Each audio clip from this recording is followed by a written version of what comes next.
because your heartbrokenness is really difficult right now for you. And so we can't compare. It's always relative to where we are in relation to our story in our life right now. And for you, this is bad. This is hurting. You're struggling. You don't know what to do. But this will go. This will pass. You'll make it through. Hang on.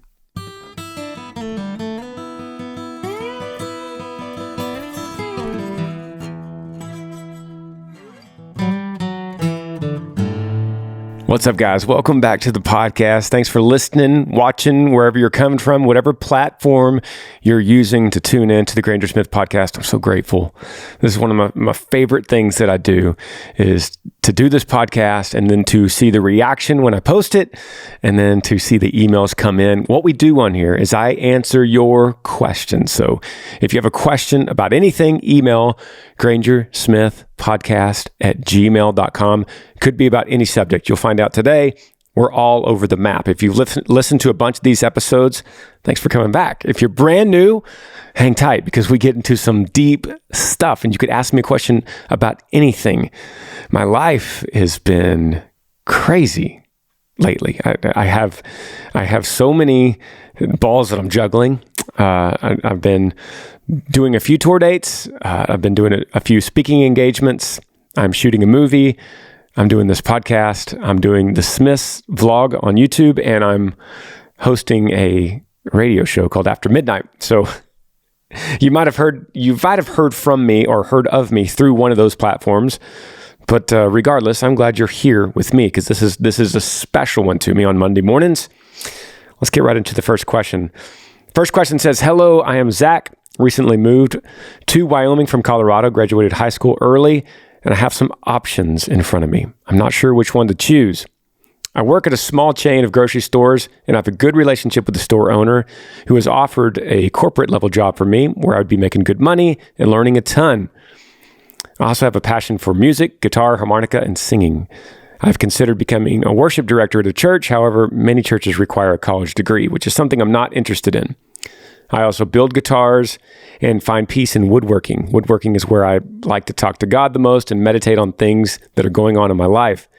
I'm not sure if I should shoot big, go to college, or work at a corporate level. I'm at a fork in the road. Thank you so much, Zach." What's up, brother? Thanks for emailing, Zach, and thanks for trusting me with something so serious in your life. This big fork in the road. Shout out to Colorado. Love my people from Colorado and Wyoming also. It's a good state too. You got a great question here, and I think a lot of people can relate to this.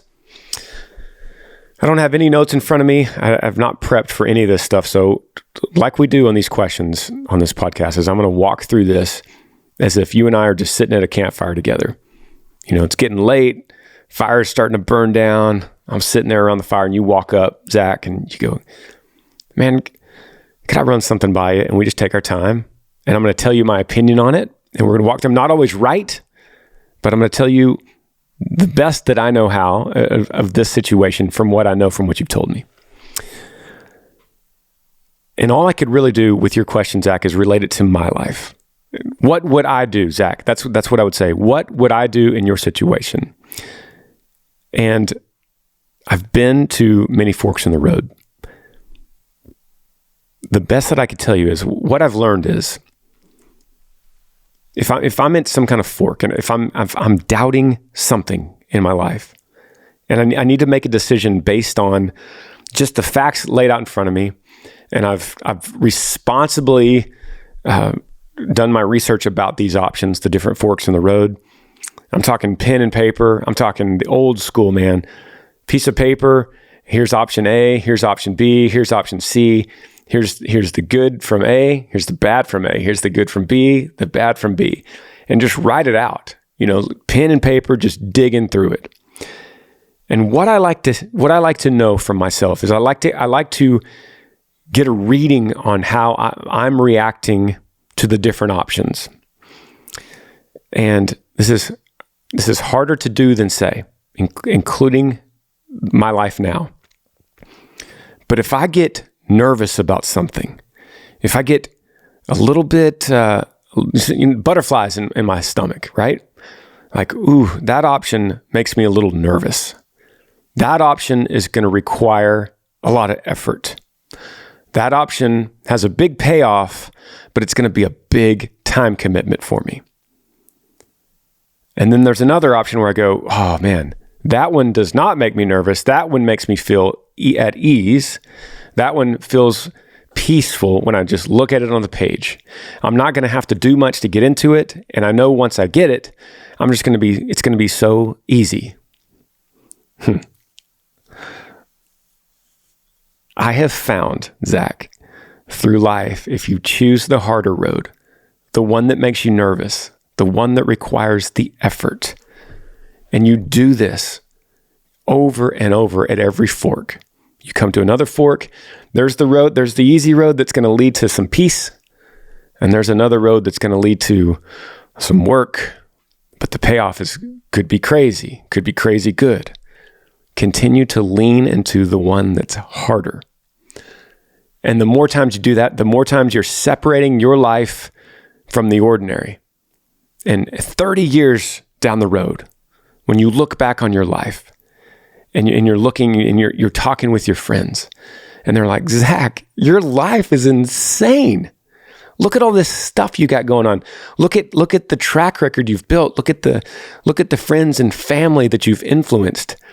How did you do all this? Well, the answer, Zach, for you and for me and for everybody listening, the answer is never, I'm just good like that, bro. I'm just good. I'm really talented. Or, man, I'm just really smart. Or, I got a knack for this. It's never that. The answer is always, I took a path a long time ago that I was nervous about, that was difficult, that took effort. I took the path, I leaned into it, and I took it. You can only eat an elephant one bite at a time. I took it one bite at a time. And slowly, those bites get easier and easier, and that hard road becomes more clear and more paved for your feet. And you're able to walk through life like this and look back and go, I have so much to be grateful for, so much to be thankful for, so many stories to tell because of the path that I took was harder. And so one of the first key things you could realize through that is what makes you a little nervous. And I'm reading your question and you're saying, I like woodworking because that's where I could have peace with God and meditate on things that are going on in my life. Man, I feel that. Everyone listening feels that. Like we all feel that. But brother, that's a hobby and you need woodworking. And I encourage you to keep woodworking in your life because if that's the place you talk to God, if that's the place you could meditate on what's going on in your life, don't get rid of it. But I'm telling you, I don't think you should make a career out of it. I think a career is different. You're young, you just got out of high school, you're ready to blaze a trail. Follow the path of your ancestors that came over here to this country. You think about your ancestors, the ones that first came over on the boat, whatever boat it was. Think about that decision as they packed up in Europe or Asia or Africa or South America, wherever they came from to end up here in North America. Whenever that was, imagine that feeling that they had. And imagine if they thought, you know what, I'm just going to stay here in this village because this is easier. I don't want to have to go to a new land and meet new people and fight for land and fight for a job and fight for an existence and carve out my path for my family. That sounds a lot like a lot of work, and that makes me nervous just thinking about it. What if they had said that? That's you in woodworking. So I would make that list and I would get your options out, and the one that buzzes you, the one that you go, ooh, that gives me a little, that gooses me a little bit. That gives me a little goosebump, man. That gets me those butterflies. Like that makes me nervous. Then maybe that one's right. I have done this so many times. I've done this, and my earthly brain tells me so many times to take the easy path. I'm shooting this movie right now. I'm not an actor. This is my first movie I've ever been in. And it's a major role. It's the main role of the film, meaning it's a lot of lines. It's a lot of script is mine. It's a lot of time. And when I first had this opportunity, my first thought was, no. I have too much going on, right? I got the podcast, I got touring, I got songwriting, I got this radio show. A movie thing just doesn't really fit on the plate. It makes me nervous. Okay. So I leaned into that. I started the movie. A few days into shooting, guess what I thought? This is a lot of work. I even told Amber, I said, this is making me nervous. This is hard. Like I'm sitting there on the plane. I just flew to Ohio for a show. I'm sitting there on the plane just studying my lines. And as I'm studying my lines, I'm getting anxious, nervous. I'm not talking about anxiety or stress. I'm not stressed about it. I just get like a butterfly feeling, like right before I walk out onto a really big stage, I get this little tingle, and I go, whoa. That's the feeling I get when I'm reading the script. And I told Amber this. I said, it's hard. And then I said, but I say on the podcast all the time, do hard things. Lean into the hard things. That's your barometer, Zach. That's your barometer. I would encourage you to try this. And then once you take the path, the harder path, there's going to be another one after that. And you're going to have to choose again. And when you do that 6 or 7 or 8 times, you are going to be so far separated from the normal, ordinary life that you could have lived. I'm not talking about comparing yourself with others. I'm talking about comparing yourself to the version of yourself that takes the easy path. And one day you're going to sit there as an old man and you're going to look back on all this. You're going to look back on the mountain of life that you climbed. You're going to look back on your trail and your journey. When you're looking at that mountain, you're looking down at that trail. Which one do you want to see that you took? The easy one or the hard one? The choice is yours. Let's scoot around here. Let's grab another question. This one's from Ian. It says, saying, hey, howdy, Granger. I'm Ian. I'm 14 years old from Pennsylvania. Just started watching. I would like to say I'm a big fan of listening to your podcast. I also enjoy on my bus to school. I enjoy the podcast on the bus to school, and it helps me pass the time. Anyway, I just wanted to say, when is the next Restoring Earl's Truck going to be out? Because I enjoy watching it. Thank you, brother. Thank you, Ian. Shout out to Pennsylvania. I wish I could give you a quick answer on this. I'm restoring this old 1974 GMC truck that was my dad's, that he gave to me, that I had when I was 16. It was my first truck I drove. It sat in, it was in a bunch of Earl Dibble's videos and music videos. And it started sitting in Mom's barn. And after Dad passed in 2014, and I was getting busy with touring, I didn't get to give that truck some love, and it just sat in the barn and just died. You know how old trucks do. They get mud daubers in there, and they get mice that chew up lines, and eventually you go out there one day and it won't start.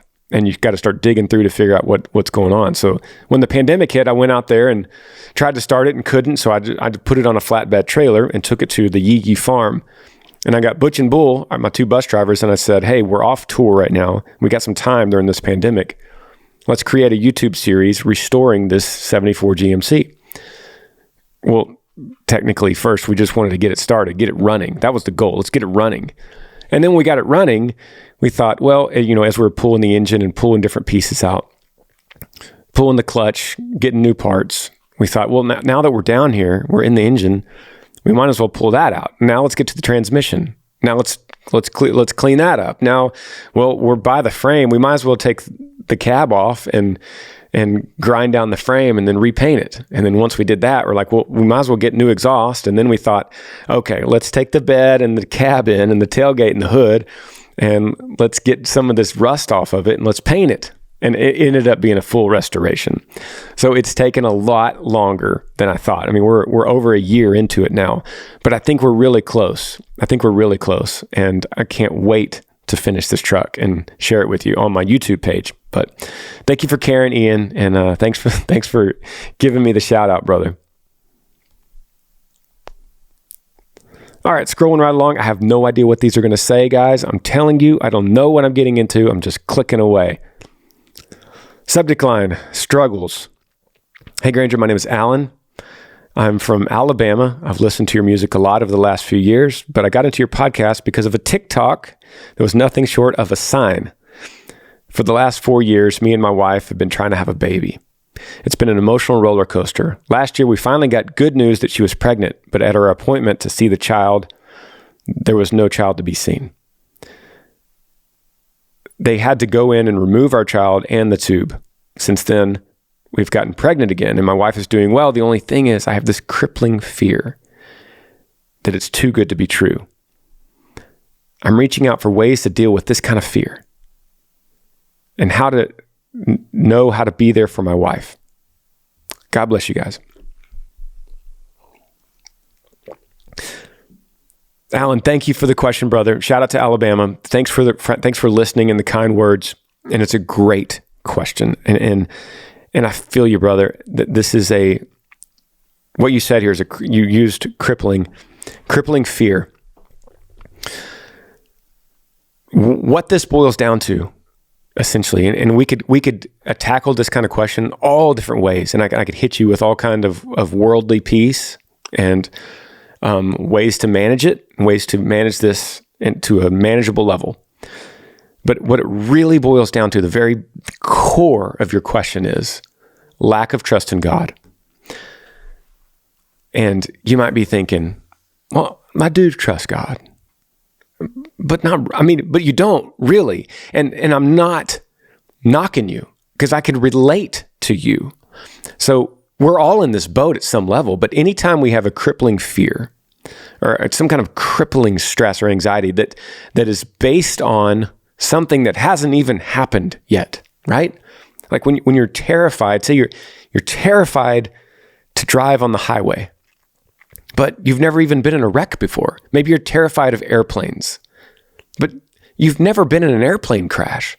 So there's this kind of crippling fear of something that hasn't happened.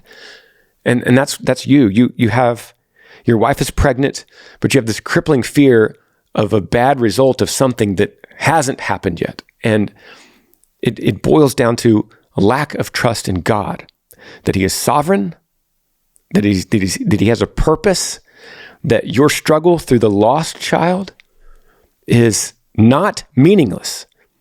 It's meaningful. It is preparing you for something. And this is what the Bible says, that your struggle, your tribulation is not meaningless. It is preparing you for something, right? How? Well, the same way that any kind of adversity prepares us. I mean, take football, you take a Super Bowl champ, and as they hold up that trophy with tears in their eyes, why does a football player hold up a trophy when they win the Super Bowl and cry? Like, why would you cry? Why? People look at the TV and go, why is this grown man crying and he's holding a trophy? Well, I'll tell you why he's crying. He's crying because in game 2, they lost terribly. In game 4, their starting running back broke his ankle and was tough on the team. In game 6, they went into overtime with a team they shouldn't have gone into overtime with, and they struggled. In game 8, that was the game it rained and it was muddy, and they barely made it out.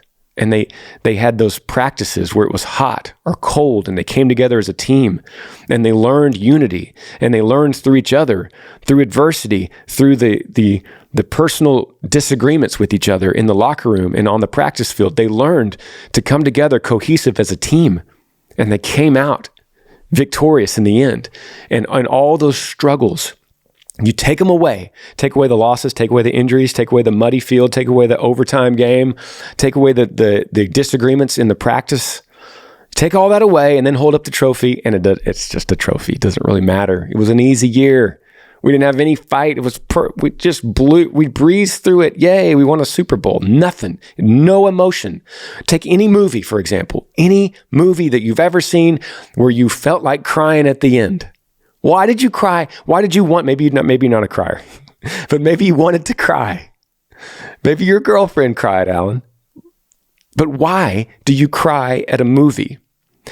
You cry because of the redemption that the story brings, because of the struggle or the loss or the brokenness that the story built in the movie, and through the redemption of that character when it came together, and it came together for good in the end.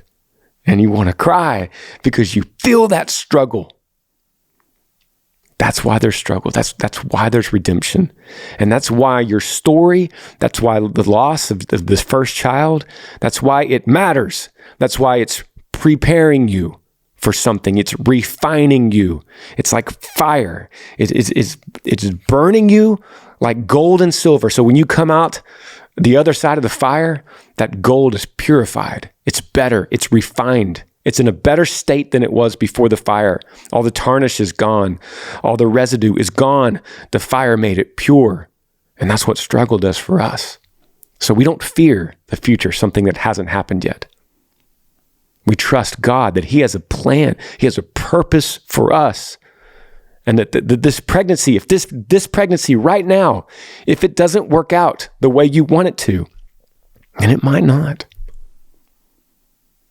it's part of your story.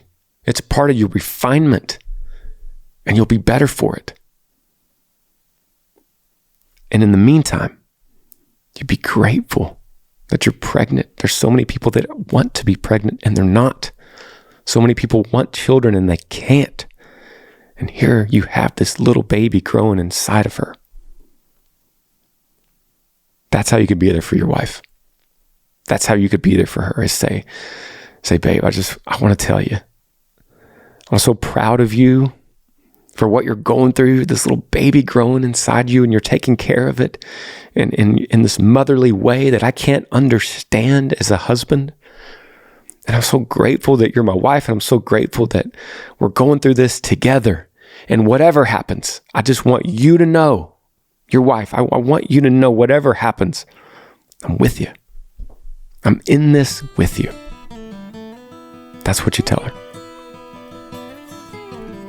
We're going to take a break and be right back.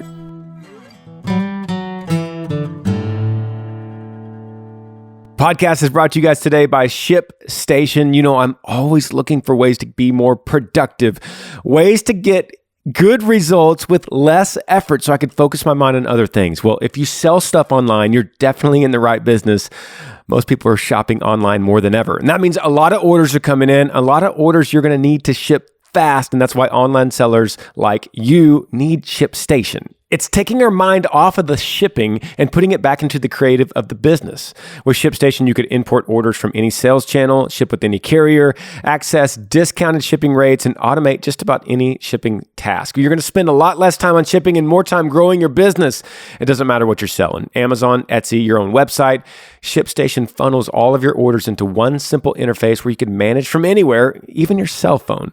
You even get access to amazing discounts with major carriers like UPS, FedEx, USPS. Easily compare carriers and choose the best solution every time. With ShipStation, small businesses can now access the same rates that are usually reserved for Fortune 500 companies without the contracts or commitments. It's no wonder that ShipStation has more 5-star reviews than any other shipping software. Ship more in less time. Just use my offer code Granger to get a 60-day free trial. That's 2 months free of no hassle, stress-free shipping. Go to ShipStation.com, click on the microphone at the top of the page and type in Granger. That's ShipStation.com. Enter offer code Granger. Make ship happen. All right, digging back into these questions, the subject line says, relationships, loneliness. Hey, Granger, my name is Teencom. That's a cool name. I'm from Colorado Springs, Colorado. Shout out to Colorado again. I'm 18 years old. I don't know what to do. About 6 months ago, I had a really great relationship with a girl that lasted about 2 months. We weren't technically dating, but we had so much in common, and we did a lot of stuff together. I would have loved to keep the relationship going, but she didn't want to. After that ended, I haven't had the desire to date or do anything with friends. I've always loved to date and hang out, but lately I just haven't. I've been feeling distant and lonely. What do I do? Thanks so much. Yee. Teencom. Let's see. 6 months ago. So we're talking We're talking you're 18 and this happened 6 months ago. You dated a girl or you're in a relationship for 2 months. Got it.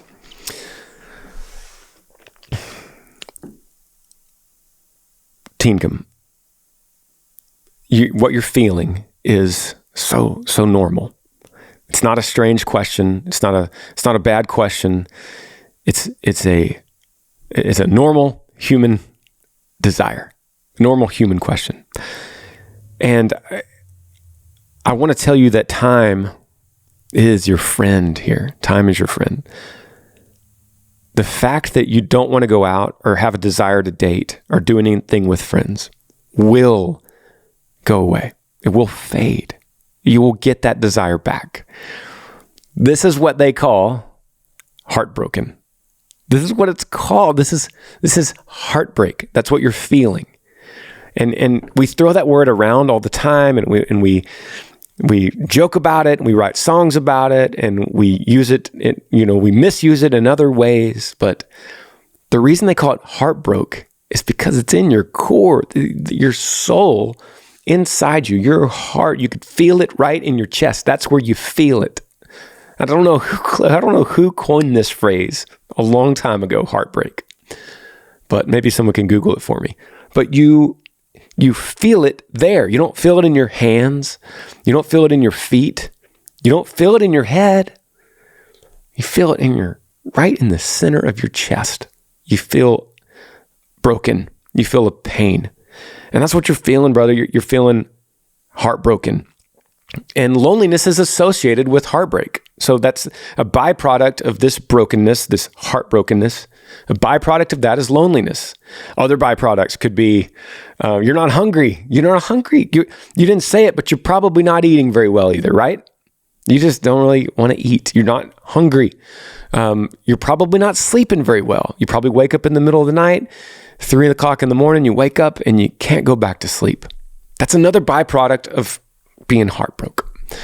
So I know for you, it's not only the loneliness, but you're dealing with, you're not sleeping well, you're not eating well, you're missing her, and your friends might be guilt tripping you. Like, buddy, Teencom, when are you going to come out with this, man? Like you just sit at home all day and you don't have a right answer for them, because the truth is you just don't want to. And it's not that you don't like them, and it's not that you wouldn't enjoy their company. You're just depressed. You're heartbroken. You're lonely. You're hungry. You're tired. But what I'm saying is, this heals itself. We, as humans, we're resilient. We're so resilient. We make it through anything. Think of history. Think of what humans have done. Think of what they have gone through wars and plagues. We always bounce back, and we are so resilient creatures. It's unbelievable what humans could go through, what we could put ourselves through and make it out the other side with. So you're 6 months in. It might seem like that's been a long time, but you're not there yet. Some people could come out of this heartbrokenness in 4 months, 1 month. Sometimes it's meeting somebody else. Sometimes you'll meet somebody and go, boom, you're instantly cured. You feel good immediately because you met somebody new, which is hard because during the heartbrokenness phase, you don't want to go out. So it's harder to meet somebody, which prolongs meeting somebody. But you will heal. You will heal. Hang on, Teencom. Hang on. You will find the light at the end of the tunnel. And then you'll look back and you'll be better because of the heartbrokenness. It's just like anything else. It's another form of affliction or struggle. And, we talked earlier on this podcast about losing a child in the womb, and where you are, Teencom. Let me just say, man, it's always relative to the life. Our struggle is relative to the life we're living right now. And you can't sit in a room with another guy who lost a child at stillbirth or a miscarriage and say that he has it worse than you, because your heartbrokenness is really difficult right now for you. And so we can't compare. It's always relative to where we are in relation to our story in our life right now. And for you, this is bad. This is hurting. You're struggling. You don't know what to do. But this will go. This will pass. You'll make it through. Hang on. And if you realize that, there's power in that. If you realize that you have the power over this heartbreak, not the heart, not the girl, not the loss, not the loneliness. But if you understand what it is that's affecting you, for instance, what if you got strep throat, right? Okay, so strep throat, I've had that before. And strep throat is viral, right? I know there's viral and bacterial, but the one that gets cured by antibiotics, right? So you get strep throat, and when you get strep throat, you don't know what it is at first. And you just think, oh man, what is this? What do I have? How long is this going to last? How debilitating is this going to be to my life? How long am I going to be out of work? How long am I going to be bedridden? I don't feel good. I don't want to do anything. And then you go to the doctor and he goes, we tested you and you have strep throat, and I'm going to give you antibiotics. And in 24 hours, you're going to be feeling good. You won't be contagious after 24 hours, and your symptoms will be drastically gone, and you'll feel better. So then when you go home that night and you take those antibiotics and you lay in bed, you still feel the same fatigue and the same sickness. But since your mind has conquered it, because you know now what it is that's causing the affliction, you go, just 24 hours, I got this. Yes, I hurt. Yes, I got achy legs. Yes, I don't have an appetite, but I know it's strep throat. I've taken the antibiotics. Now I'm watching the clock, and I know that my time's almost up. And in 8 more hours, my system is going to kick it because of these antibiotics, and I'm going to be good. And because of that knowledge gets you through it. So what I'm trying to tell you is that you're dealing with heartache, and this will go away. And so when you go to sleep tonight and you can't sleep or you can't eat or you don't want to go out with your friends and you feel lonely, think to yourself, this is heartache and it will go away. And I'll come back out and I'll be right back out. I'll be eating pizza with my bros in no time. There's power in knowing that, buddy. Great question. Let's move on here on the inbox. If you have a question for me, email Granger Smith Podcast at gmail.com and we'll dig into it. This one, subject line is a man-child. A man-child. It says, keep my name anonymous, please. I'm from Cleveland, Ohio. I started talking to this guy during the middle of last year. We'd never moved past the talking stage, as it seems... let me say that again. We didn't move past the talking stage, as it seemed like we wanted the same things, but... I was ready for that immediately, and he seems to be still enjoying his mid-20s at the bars and going out with friends. He's never made time to hang out, so I constantly feel rejected, although he told me I was perfect and we were meant to be countless times. We recently started talking again as he seems to settle down a little bit while taking classes, but a couple weeks ago he finished classes and I'm thinking you said not returned to the party life with friends. Oh, I'm thinking you said now. That's what you probably meant. A couple of weeks ago, he finished classes and has now returned to the party life with friends and at the bars. I feel there is a lot of potential and I don't want to walk away. However, his actions don't seem to match his words, and I'm afraid he's just telling me what I want to hear. What do I do? All right, Anonymous. Shout out to Ohio. Good question. Let me review the timeline. Started talking to this guy middle of last year. Okay, cool.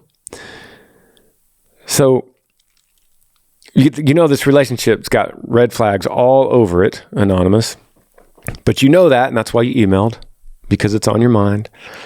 And the problem is you think the relationship has a lot of potential, and you don't want to walk away. So that's why you're emailing. I just want to say, for this dating phase, this like honeymoon phase, middle of last year is a long time ago. Like a lot of people would be married by now if they met middle of last year. Maybe not a lot, but there are people that would meet and date for 3 or 4 or 5 months, get engaged for 3 or 4 or 5 months, and be married. So the timeline here is not really in your favor. Like you should know something by now if this dude is good or not for you. And your job right now, Anonymous, your job in the dating sphere is for you to find the right guy that's going to be your husband. That's your sole requirement when it comes to dating. It is, I don't know how old you are, but this is not about you enjoying dating for what it is. You're not just like, I like dating because I just like to see a bunch of people and go out and have dinner and have fun. But because you're not doing that because you're worried about this. If that's what you thought, then you wouldn't be emailing me worried about walking away from this guy. So your sole intention is marriage. That's the goal. Looking for a guy that is going to be a viable husband for the rest of your life and, God willing, the father of your children. Am I right? Okay.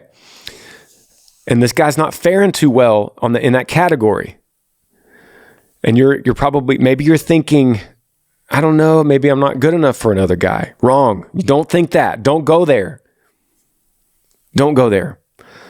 Because we start dating, sometimes we start dating people that we think are the mirror image of what we deserve. And so what are you seeing in the mirror when you look at yourself? You're seeing this man. That's what you're seeing, that this man that is a man-child in his mid-20s that loves to go to bars and hang out with his friends and not hang out with you. And somehow you're looking in the mirror and the reflection you're seeing back is what you think that you deserve that you're seeing. And I'm here to tell you that you deserve better than that. And so when you look in the mirror now, you go, no, I am special. I have the potential to be a great wife for somebody, to be a great mother. And I don't need somebody that likes to hang out and be a man-child. And so my suggestion to you, Anonymous, now is to give this guy an ultimatum and say it just like you told me. There's nothing wrong with what you told me. I'll sit him down and go, look, I really like you a lot. And as you said, I feel like there's a lot of potential in this relationship.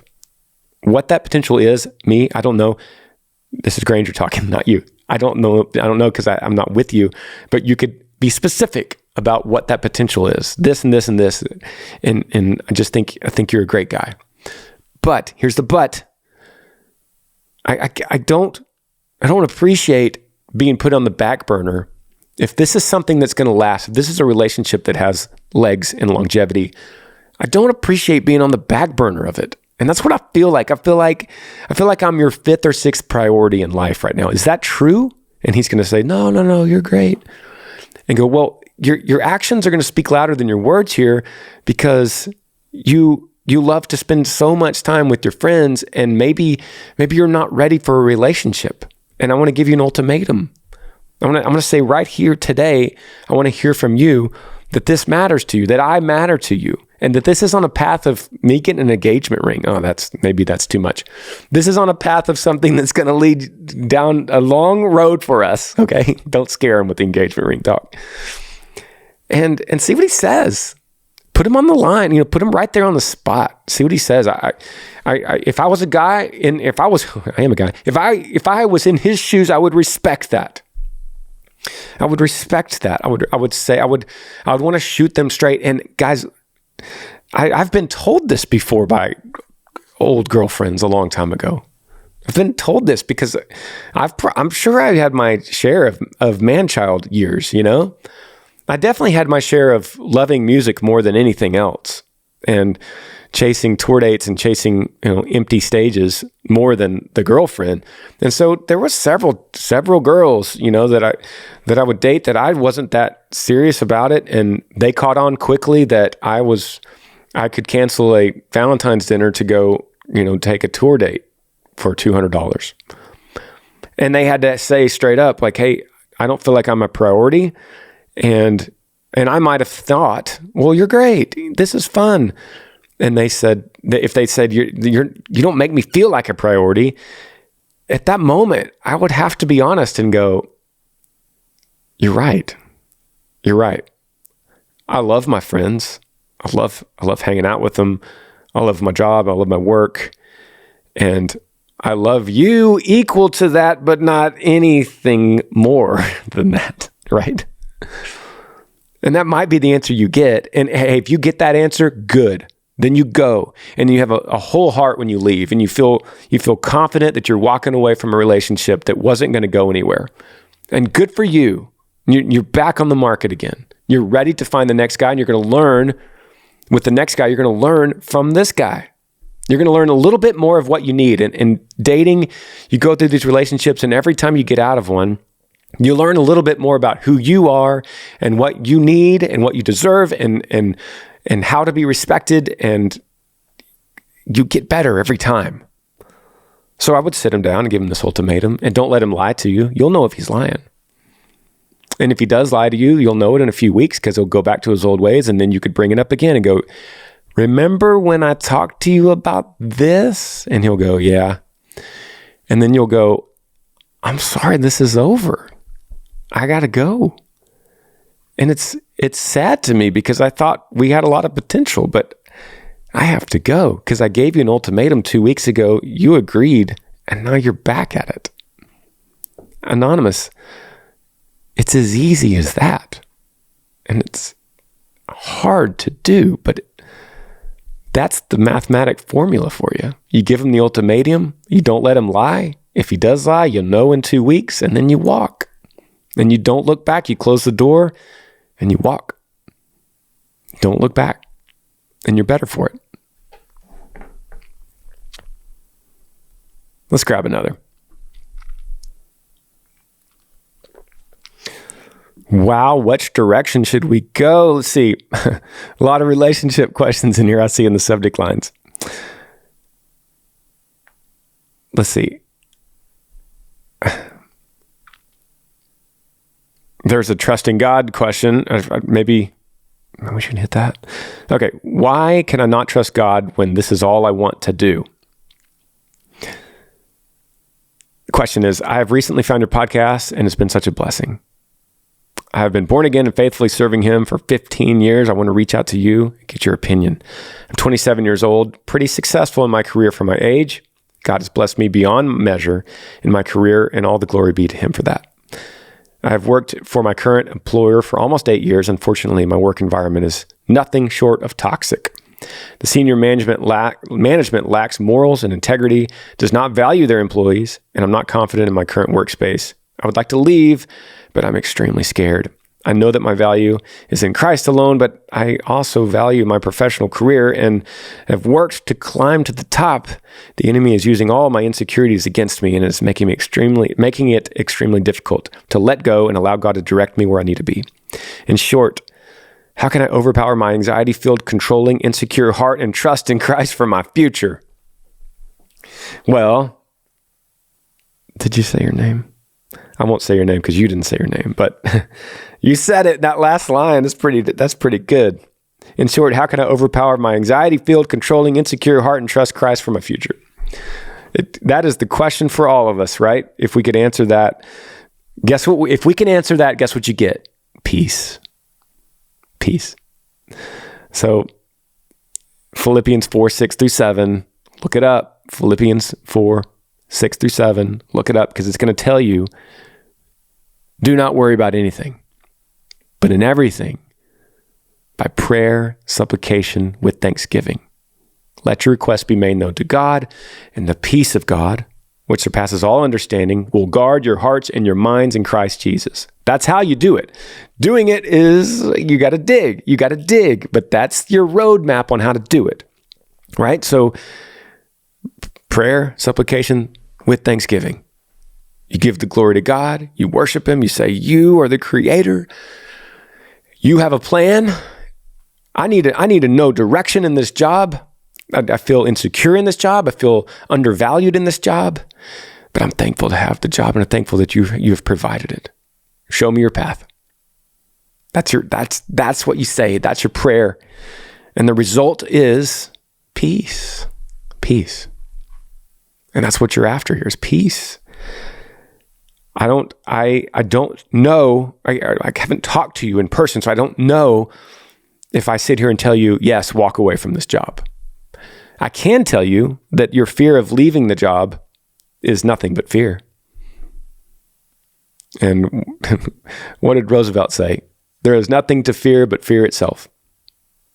And that's true. There's nothing to fear but fear itself. And fear is nothing but just fear. Nothing has happened yet.